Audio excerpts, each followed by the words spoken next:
দর্শক বন্ধুরা, যে যেখান থেকে আমাদের প্রতিবেদনটি দেখছেন সকলকে জানাই গ্রাম বাংলার কৃষি চ্যানেলের পক্ষ থেকে আন্তরিক শুভেচ্ছা।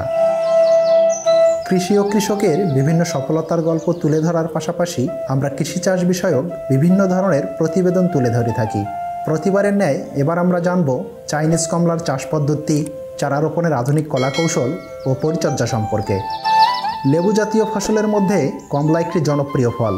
চাইনিজ মিষ্টি কমলা সুস্বাদু, সুগন্ধি এবং ভিটামিন সি সমৃদ্ধ একটি ফল। আমরা বাজার থেকে কমলা কেনার পাশাপাশি সুযোগ সুবিধা থাকলে চাইনিজ কমলা চাষ করতে পারি। বাংলাদেশে ব্যাপক চাহিদা থাকায় বাণিজ্যিকভাবে আধুনিক পদ্ধতিতে মিষ্টি চাইনিজ কমলা চাষ করলে আমাদের দেশে উৎপাদন অনেক বৃদ্ধি পাবে এবং আমদানি নির্ভরতা কমে আসবে। কমলা চাষের জন্য সবথেকে গুরুত্বপূর্ণ হলো জমি নির্বাচন। এমন জমি নির্বাচন করতে হবে যে জমিতে সারাদিন রোদ থাকে, বৃষ্টির পানি জমে না, বর্ষার পানি ওঠে না। ভালোভাবে জমির আগাছা পরিষ্কার করতে হবে। সমতল ভূমি হলে 2 থেকে 3টি চাষ ও মই দিতে হবে এবং পাহাড়ি জমি হলে কোদালের মাধ্যমে জমি তৈরি করে নিতে হবে। জমি তৈরি হয়ে গেলে উভয় দিকে 12 ফিট দূরত্বে 60x60x60 সেন্টিমিটার আকারে গর্ত তৈরি করতে হবে। বর্ষার আগে গর্ত মাটি দিয়ে ভরাট করে রাখতে হবে। প্রতি গর্তে 10 কেজি গোবর, 200 গ্রাম করে ইউরিয়া, এমওপি ও টিএসপি এবং 500 গ্রাম চুন দিতে হবে। চারা রোপণ করার 15 থেকে 20 দিন আগে সার প্রয়োগ করতে হয়। বীজ ও কলমের মাধ্যমে কমলার বংশবিস্তার করা যায়। কলম চারার জন্য কমলার একটি বীজ থেকে একাধিক চারা পাওয়া যায়। তবে বীজের চারা আমাদের দেশে আবহাওয়া মাটির সাথে সমন্বয় করে বেশি দিন বাঁচতে পারে না, তাই কলম চারা করা হয়। বীজ থেকে গাছ হলেও ফল দিতে অনেক দেরি করে থাকে। ফল আকারে ছোট ও টক স্বাদের হয়ে থাকে, তাই কলমের মাধ্যমে চারা তৈরি করা উত্তম। তুলনামূলকভাবে সতেজ ও মোটা চারায় গুটি কলম, জোড়া কলম, চোখ কলমের মাধ্যমে চারা উৎপাদন করা যায়। এছাড়া কলমের মাধ্যমে চারা উৎপাদন করলে চারাগুলো সবল ও মাতৃগাছের গুণাগুণ বজায় থাকে। চারা গাছে দ্রুত ফল ধরে। এছাড়া রোগ প্রতিরোধী ও বেশি শিকড় সমৃদ্ধ জোড়ের মাধ্যমে কলম করলে গাছের জীবনকাল ও ফলন অধিক হারে বৃদ্ধি পায়। চারা রোপণের সময় প্রতি গর্তে 12 থেকে 15 দিন আগে নির্ধারিত হারে সার মাটির সাথে কোদাল দিয়ে ভালোভাবে মিশিয়ে নিতে হবে। কমলার চারা রোপণের জন্য মে থেকে জুন মাস উপযুক্ত সময়, বা সেচের ভালো ব্যবস্থা থাকলে সারা বছর কমলার চারা রোপণ করা যেতে পারে। লক্ষ্য রাখতে হবে যে চারাটি যেন গর্তের মাঝখানে থাকে। কলমের চারার গোড়ার মাটি যেন সামান্য উঁচু থাকে, সেদিকে খেয়াল রাখা উচিত। চারা অবস্থায় কমলা গাছের বিশেষ যত্ন নিতে হবে। চারা গাছ রোপণের পর যখন নতুন পাতা গজাবে তখন বুঝতে হবে চারা গাছের খাদ্য দিতে হবে। অল্প অল্প করে টিএসপি, এমওপি, ইউরিয়া সার গাছ প্রতি 50 গ্রাম করে দিতে হবে।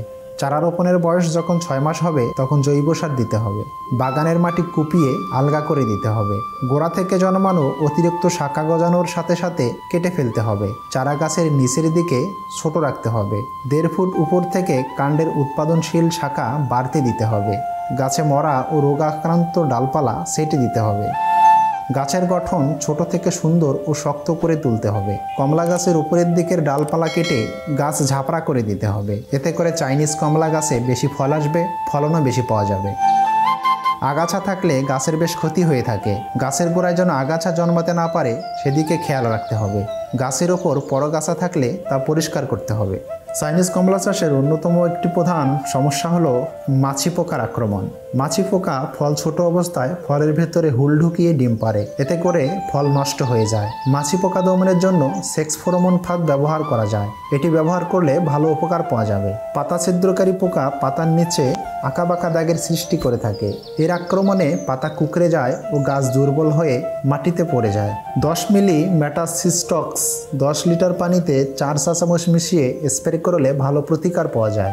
বাকল ছিদ্রকারী পোকা চাইনিজ কমলা গাছের বাকলের মাঝে ঢুকে খেতে থাকে এবং আক্রান্ত বাকল শুকিয়ে ডাল বা কাণ্ড মারা যায়। রিপকর্ট 10 ইসি কীটনাশক 10 লিটার পানিতে 2 চা চামচ মিশিয়ে স্প্রে করলে ভালো প্রতিকার পাওয়া যাবে।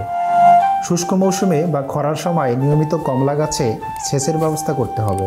ফল পরিপক্ক হওয়ার সময় সেচ দিলে কমলা আকারে বড় ও রসালো হয়ে থাকে। বর্ষাকালে গাছের গোড়ায় যেন পানি জমে না থাকে সেদিকে খেয়াল রাখতে হবে। প্রয়োজনে পানি নিষ্কাশনের ব্যবস্থা গ্রহণ করতে হবে। কমলা গাছের গোড়ায় পানি জমে থাকলে মাটিবাহিত রোগ দেখা দিতে পারে। কমলা সংগ্রহের সঠিক সময়ে চাইনিজ মিষ্টি কমলা পরিপক্ক হওয়ার সাথে সাথে রং বদলাতে শুরু করে। রং যখন হলদে হয়ে যায় কিংবা লালচে হয়ে যায় তখন ফল পাকে। গাছে চাইনিজ মিষ্টি কমলা ভালোভাবে পাকার পর সংগ্রহ করলে ফল মিষ্টি ও সুস্বাদু হয়। চাইনিজ কমলা 2 বছর বয়স থেকে গাছে ফুল আসতে থাকে। প্রথমবার ফুল আসা থেকেই গাছে ফল ধরে থাকে। ফল পরিপক্ক হতে সময় লাগে 6 মাস।